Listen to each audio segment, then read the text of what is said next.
आज से ठीक 44 साल पहले 25 जून 1975 को पहले भारत के संविधान में दिए गए नागरिकों के मूलभूत अधिकार छीन लिए गए थे। रेडियो पर लोगों ने इंदिरा गांधी की आवाज जब सुनी तो उनकी आंखें खुली की खुली रह गईं, क्योंकि तत्कालीन प्रधानमंत्री ने देश में इमरजेंसी लगा दी थी।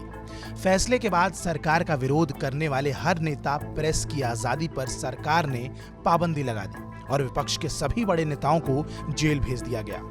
पर अक्सर ये बात होती है कि इमरजेंसी के दौरान प्रधानमंत्री नरेंद्र मोदी उस दौरान कहां थे और क्या कर रहे थे।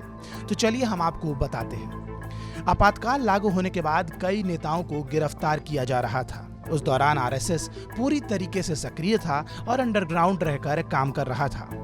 अन्य आरएसएस के प्रचारकों की तरह नरेंद्र मोदी को भी आंदोलन, सम्मेलनों, बैठकों, साहित्य का वितरण आदि के लिए व्यवस्था बनाने की जिम्मेदारी सौंपी गई थी। उन दिनों मोदी नाथालाल जागड़ा के साथ साथ वसंत गजेंद्र गाडकर के साथ सक्रिय रूप से काम कर रहे थे, जब वरिष्ठ आरएसएस नेता केशव राव देशमुख को गुजरात में गिरफ्तार कर लिया गया। योजना के अनुसार नरेंद्र मोदी उनके साथ ही काम करने वाले थे, लेकिन फिर देशमुख की गिरफ्तारी की वजह से ऐसा नहीं हो सका।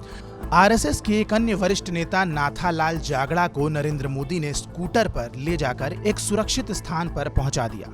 इमरजेंसी के दौरान सूचना प्रसारण पूरी तरीके से बंद था, लेकिन मोदी ने संविधान, कानून, कांग्रेस सरकार की ज्यादतियों के बारे में जानकारी युक्त साहित्य गुजरात से अन्य राज्यों के लिए जाने वाली ट्रेनों में रखवाई। मोदी लगातार भेष बदलकर जेल जाया करते थे, जबकि उन्हें गिरफ्तारी का खतरा बराबर था। इस दौरान वो जेल में नेताओं के लिए महत्वपूर्ण जानकारियां पहुंचाते थे। ऐसे में पीएम मोदी ने इमरजेंसी में एक अहम किरदार निभाया था। ये पूरा वाकया प्रधानमंत्री नरेंद्र मोदी की वेबसाइट NarendraModi.in पर दिया गया है।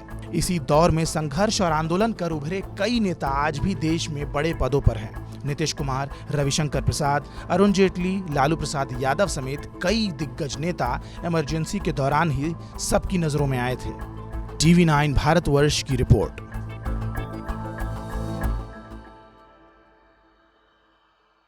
न्यूज़ टॉप 9 रोज सुबह 7 बजे और शाम 7 बजे सिर्फ TV9 भारतवर्ष पर।